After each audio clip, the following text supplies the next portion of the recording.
arratsaldeon. Lehenik eta behin esan nahiko nuke ohorea dela eta plazerra niretzat Euskaltzaindiaren kongresu honetan hitz egin ahal izatea.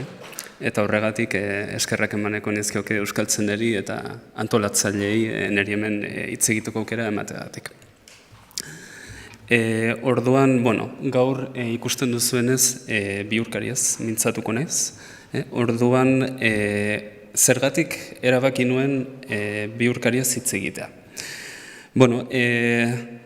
Euskaltzaindiaren euskararen gramatika lehen urratsak lehenbiziko alea irakurtzen ari nintzen egun batean, eta bihurkariaz esaten zena begiratzea erabaki nuen. Eta honela dio. Bada hemen istilu bat egiatan azterketa sakonagoa merezi duena. Alegia, gero eta zabaltzenago ari dira ikusten naiz eta antzeko formak nere burua ikusten duten ordez. Eta eroi jarraitzen du, baina nere burua gorrotatzen dut bezaleko esapide jatorrean ordez, gorrotatzen naiz eta antzeko trakeskeriak ugaltzen ari dira. Orduan, nik testu hau irakurtzen dudanean zenbait galdera egitezkiot nere buruari edo zenbait galdera datozkit burutara. Orduan, gaurko hitzaldian galdera hauek lau multzotan banatzen saiatu naiz eta hauek osatuko duten nire hitzaldiaren ardatza. Orduan, lehenbiziko galdera izango litzateke zergatik dituen euskarak aipa hau ikusita bi estrategia bihurkari. Lehenbizikoa izango litzateke ikusten naizen estilokoa eta bestea nire burua ikusten dut. Bigarren galdera, niri hizkuntzen tipologia gustatzen zait, Paskualek aipatu den moduan. Orduan, euskaraz gertatzen dena mundu mailan alderatzea gustatzen zait. Orduan, nire buruari egiten diodan beste galdera bat da, ohiko ote den egoera hau munduko hizkuntzetan izatea. Alegia, euskara berezia den edo ez ikustea. Hirugarren galdera izango litzateke, ikusiko dugun moduan bihurkari mota bakoitza aditz mota desberdinekin gertatu ohi da eta nire galdera litzateke zergatik den hori horrela. Eta azkenik nire galdera litzateke aldakortasun honek baote duen gramatikaren beste atalekin zer ikusia. Orduan ikusten duzuenez nire hitzaldia gainerakoekin alderatuta nahiko linguistikoa izango da. Orduan, heldu diezagun lehenbiziko galderari, zergatik ote dituen euskarak bi estrategia bihurkari hauek. Omen dago murriztapen bat euskararen aditzaren gainean, eta murriztapen hori hurrengo kasuetan gertatzen da. Hau, kontu ezaguna da. Subjektua lehen edo bigarren pertsonakoa denean, eta subjektua eta osagarri zuzena edo zehar osagarria erreferentzia kideak direnean, alegia egitura bihurkaria denean, ezinezkoa da bai subjektuaren eta bai osagarriaren markak aditz forma berean izatea. Eta horregatik hainbat aditz forma debekatuta daude. Honek nahiko kontu abstraktua ematen du, baina debekatuta dauden aditz formei begiratzen badiogu, ikusiko dugu edozein euskaldunek ezagut dezakela zein aditz forma dauden debekatuta berehalakoan. Orduan, ni ikusi naut bezalako aditz forma bat debekatua dago euskaraz, eta aldiz nik nire burua ikusi dut esaten dugu. Aldiz, egitura honen subjektua pertsonaz aldatzen badugu, lehenbiziko pertsonatik bigarrenera, eta marka aldatzen badugu, orduan nauzu bihurtzen badugu, aditz forma onargarri bihurtzen da. Gauza bera gertatzen da, bigarren pertsonan, zuk zu ikusi zaituzu, ezinezkoa da, zuk zure burua ikusi duzu esaten dugu, baina pertsona aldatzen badugu, nik zu ikusi zaitut onargarri bihurtzen da. Eta horrela, gainerako pertsona konbinaketa guztiekin. Orduan, nik gu ikusi gaitut ezinezkoa da, nik gure burua ikusi dut esaten da, zuek ikusi zaituztezu ere ezinezkoa da, eta kasu honetan buru egitura alternatibatzat ere onartezina da. Orduan, euskaldunok besterik gabe ez dugu horrela hitz egiten, eta bar. Zuek ikusi zaituztezu, gu ikusi gaituzu, eta horrelako formak debekatuta daude. Orduan, hau jakin da, buru egitura bihurkaria nire burua ikusi dut, adibidez, aditzean, hirugarren pertsona singularreko markatzat markarekin adierazten da. Eta hirugarren pertsona singularreko marka hau 0 da. Orduan, esan dudan moduan murriztapen honek bakarrik lehenbiziko edo bigarren pertsonako markei eragiten dira. Horregatik esan daiteke buru egitura bihurkaria murriztapen hau saiesteko modua izan daitekeela.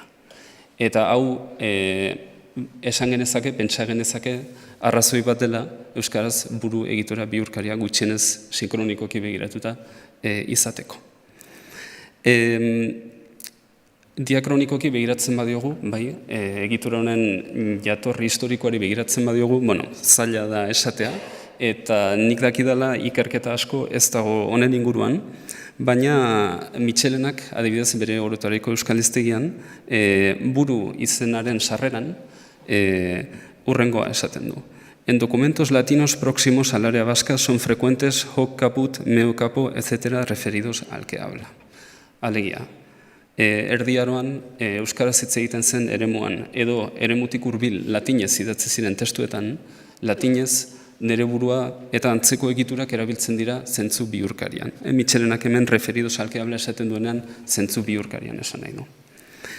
Eta hau berez ez da espero izatekoa, latinez horrelako egiturarik ez dagoelako. Latinak beste egitura batzuk erabiltzen ditu bihurkaritasuna adierazteko. Orduan, nik ikusten dudan moduan, hemen Mitxelena iradokitzen ari da, behar bada, hor ukipenak euskararen eta latinaren edo hizkuntza erromantzen arteko ukipenak zer ikusi zerbait izan zuela buru egitura bihurkariaren sorreran. Orduan, itzul gaitezen erakutsi dizuetan euskaltzendiaren euskararen gramatikalen urratseko aipura. Orduan, euskaltzendian aburuz, gorrotatzen naizen moduko esaldiak ugaltzen ari dira.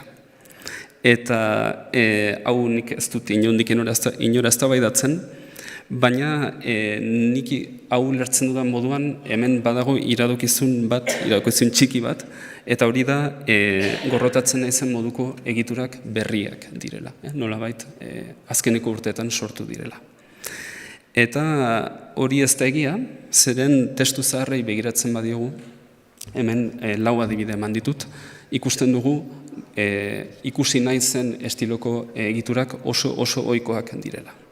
Orduan, Leizarragaren testamentu berriaren itzulpenari begiratzen badiogu, esaten du, gauza horien juge ni enaiz nahi. Ni enaiz nahi, eta ez nik nere burua ez dut nahi. Refranesi sententzia zen, antzeko zerbait ikusten dugu, ezagun adi, hasten da, esaldia, eta ez ezagutzak ire edo eure burua. Hoien artean atxotitzetan, berdin, saldu nintzen, eta ez nere burua saldu nuen, eta Lizarraga Elkanokoaren lanean berdin. Eta esan nik behintzat begiratu ditudan testu zahar luze guztietan horrelako egiturak aurkitzen dira. Beraz, Euskara Zaharragoan pentsa genezake horrelako egiturak nahiko ohikoak zirela. Orduan, estrategia hau ikusten nahi zen moduko egiturak erabiltzea, lehen aipatu dudan aditzaren gaineko murriztapena saiesteko beste modu bat da, buru egituraz gainerako. Eta honek pentsarazten digu murriztapen hori egitura hauen motivazio ere izan daitekeela. Gainera, ikusten nahi zen moduko egituretan aditza erabiltzen ari gara zentzu bihurkarian. Edo aditza erabiltzen ari gara bihurkaritasuna adierazteko. Orduan nik proposatzen dut, nik dakidala hau ez da horrela idatzi, honi aditzezko bihurkaria deitzea, eta aldiz buru egitura zentzu bihurkarian erabiltzen ari garenan, honi buru izena denez, azken finean, izenezko bihurkaria deitzea. Orduan, heldu diezaiogun orain bigarren galderari. Ohiko haute den mundu mailan bi estrategia bihurkari izatea eta bi izatekotan hauek izatea. Egia esan duela 15 bat urte, 2001 urtean monografia handi bat argitaratu zen munduko hizkuntzen tipologiaren inguruan, gramatikako atal guztiak edo gehienak ikertuaz, eta hor, bihurkarien atalean esaten da mundu mailan ohikoa dela bakarrik izenezko bihurkaria izatea, orduan gure interesetarako euskararen buru egitura bihurkariaren estiloko egitura izatea, edo bai izenezkoa eta bai aditzezko bihurkari izatea, bai ikusi naiz eta bai nire burua ikusi duten moduko egiturak izatea. Orduan, zentzu honetan, esan dezakegu euskara tipologikoki ez dela berezia. Gainera, tipologikoki begiratzen badigu egitura bihurkarien erroei, ze erro erabiltzen diren, ikusten dugu hainbat estrategia desberdin daudela. Orduan, adibidez Finlandieraz, isla hitza erabiltzen da zentzu bihurkarian. Orduan, Jusik bere burua ikusi zuen, esaten da Jusik bere isla ikusi zuen. Eta gainera isla uretan, Jusik bere uretan ikusi zuen isla ikusi zuen. Paumari Amazonako hizkuntza da, eta hizkuntza honetan pertsona edo jabe erroa erabiltzen da bihurkaritasuna adierazteko. Orduan, ark bere burua dakusa esateko, ark bere pertsona edo bere jabea dakusa esaten da. Irlanderaz, aldiz, izen ordain anpatzailea edo indartzailea izango genuke. Orduan, sohonek bere buruari mina eman zion esateko, sohonek bere norberari mina eman zion esaten da. Euskaraz, hau ere aukera daukagu, norbera, zentzu bihurkarien erabiltzea, baina normalean egitura inpertsonaletan erabiltzen da. Eta ez hemen irlanderaz hirugarren pertsona singularreko subjektua dugun egituretan. Sanuma beste Amazoniako hizkuntza bat da, hemen aditza erabiltzen da zentzu bihurkarian, itzuli edo atzera etorri esan nahi duena. Orduan, ark pistola batekin bere buruaz beste egin zuen, esaten da literalki ura pistola batekin itzuli zen edo atzera etorri zen. Arabira klasikoan beste erro bat daukagu, arima esan nahi duena. Orduan, arabira klasikoz, ark bere buruari esan zion, ark bere arimari esan zion, esaten da. Eta gainera, erro hau bera beste hizkuntza semitiko batzuetan ere aurkitzen dugu, adibidez hebreeraz. Eta azkenik, hau interesgarria da guretako, badago hizkuntza kreole bat Cabo Verden, Afrikaren mendebaldean, Cabo Verdeano, portugesean oinarrituta dagoena, eta hemen kabeza hitza, buru hitza, literalki erabiltzen da zentzu bihurkarian. Orduan, Manuelek bere buruari mina eman zion, horrela esaten da, Manuelek bere buruari mina eman zion. Orduan, hau jakin da, oro har, hizkuntzak orokorrean hartzen baditugu, gorputza eta lizenak erabiltzea, eta gorputza eta lizenekin esan nahi dut ez bakarrik buru euskaraz bezala, baita ere gorputz, ezur, larru eta horrelako izenak zentzu bihurkarien erabiltzea, oso ohikoa den kontua da. Munduko hizkuntzen 60%an gertatzen den kontua da. Orduan, hemen berriz ere ikusten dugu euskara, tipologikoki horren berezia ez dela. Gainera, gorputza eta lizen hauetatik buru hitza erabiltzen duten hizkuntzak munduan gutxienez 77 dira. Horrek esan nahi du munduan euskara bezalako beste 76 hizkuntza badirela. Hori bai, esan beharra dago, euskara alde batera uzten badugu hizkuntza guzi hauek edo Afrikan edo Kaukason hitz egiten direla edo pidginak edo kreoleak direla. Orduan, zentzu horretan multzonen barruan euskara bai neurri batean berezia da.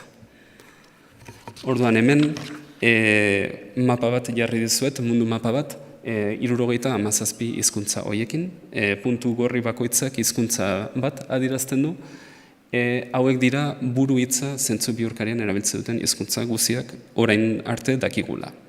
Orduan, pixka bat hurbiltzen badugu, hori da, horrela pixka bat hurbiltzen badugu mapa, ikusten dugu hizkuntza hauetatik gehienak Afrikan daudela, edo Kaukason, eta gero aparte euskara daukagu hementxe.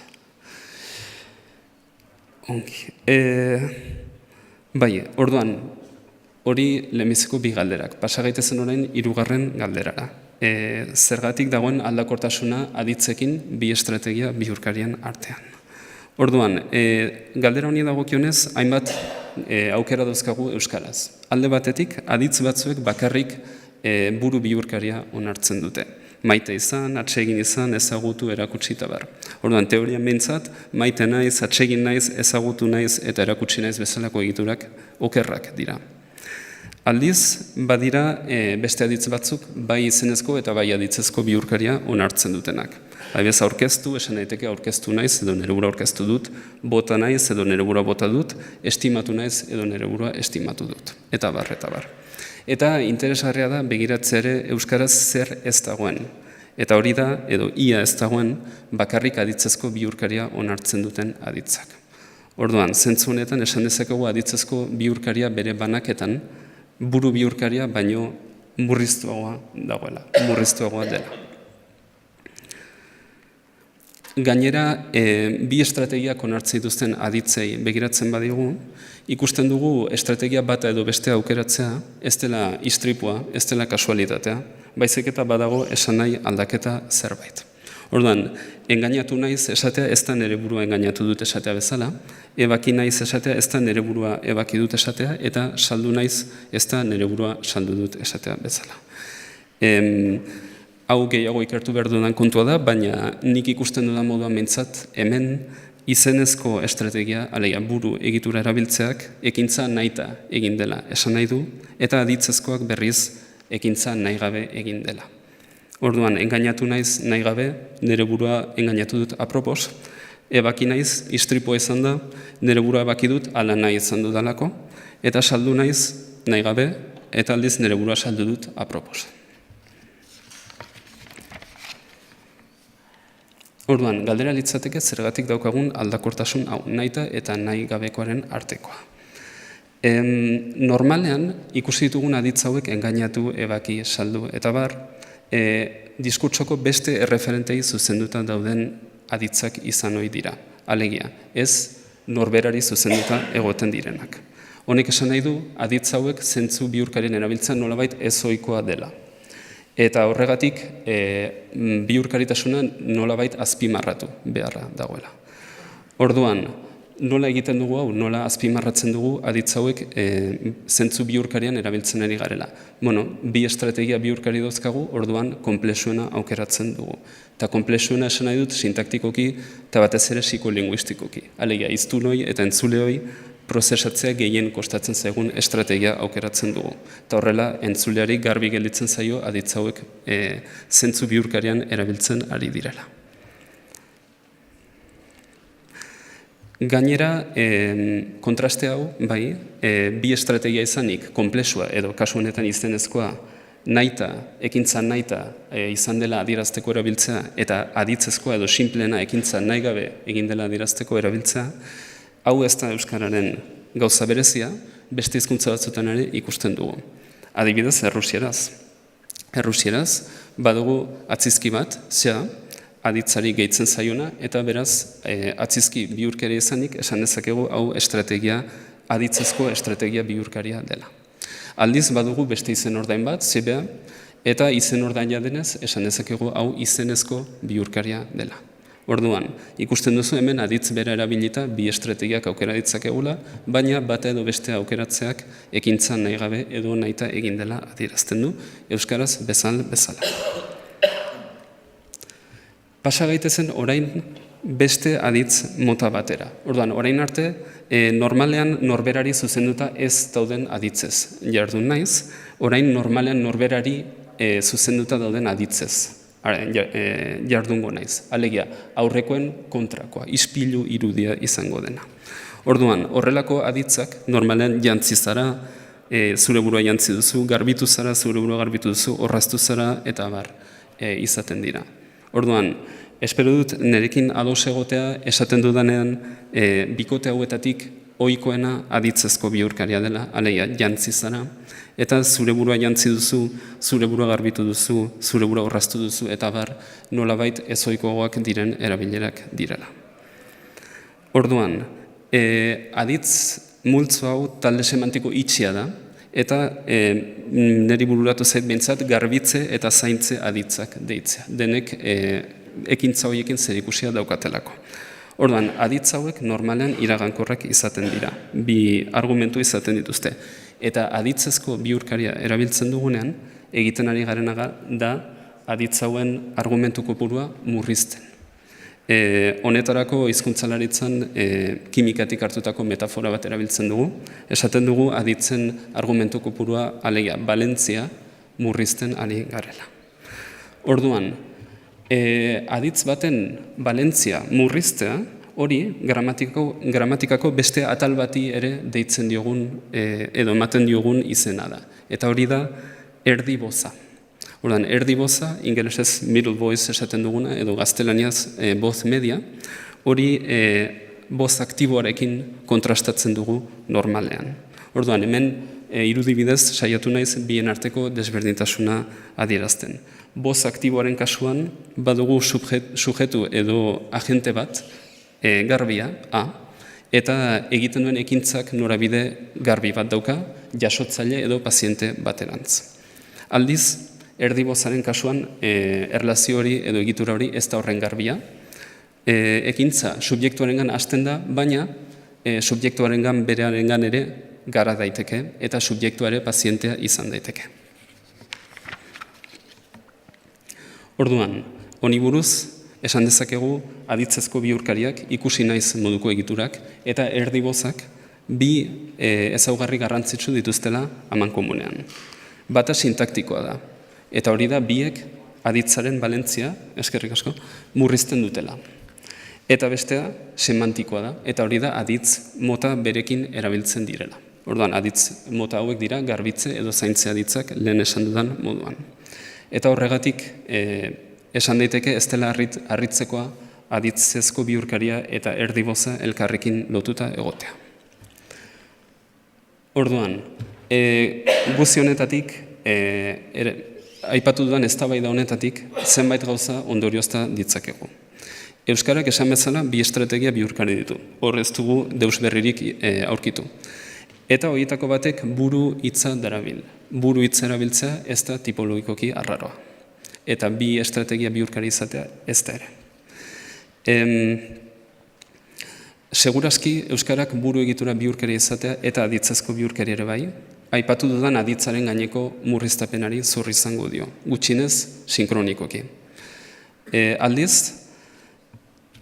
bai, euskaltzaindiak esaten du, lehen erakutsi dizudan aipuan, aditzezko bihurkaria ikusi naizen modukoa, edatzen ari dela, eta nik ez dut hori eztabaidatzen, baina ez genuke pentsatu behar horrelako egiturak buru egitura baino berriagoak direnik. Orduan guk testu zaharrai begiratzen diogun heinean, edo ikus dezakegun heinean, gero ja aitzin hizkuntza berrera ekitza beste kontu bada, ezin dugu esan bata bestea baino zaharragoa denik, baizik eta biak berdin zaharrak edo berdin berriak dira. Ikusi dugu ere buru egitura bihurkaria aditz forma gehienekin erabiltzen dena dela, eta horregatik oraindik ere esan dezakegu hori dela estrategia nagusia, eta bi estrategiak izenezkoa eta aditzezkoa onartzen dituzten aditzen artean, aukera ez da kasualitatea, baizik eta zenbait edo hainbat gorabera morfosintaktiko eta semantikoren araberakoa da. Batez ere, edo gutxienez, buru bihurkaria ekintza nahita egin izatearekin dago lotuta, intentzionalitatearekin, eta aditzezko bihurkaria berriz erdibozarekin eta ekintza nahi gabe egin izanarekin. Eta hori da esateko daukadana, eskerrik asko.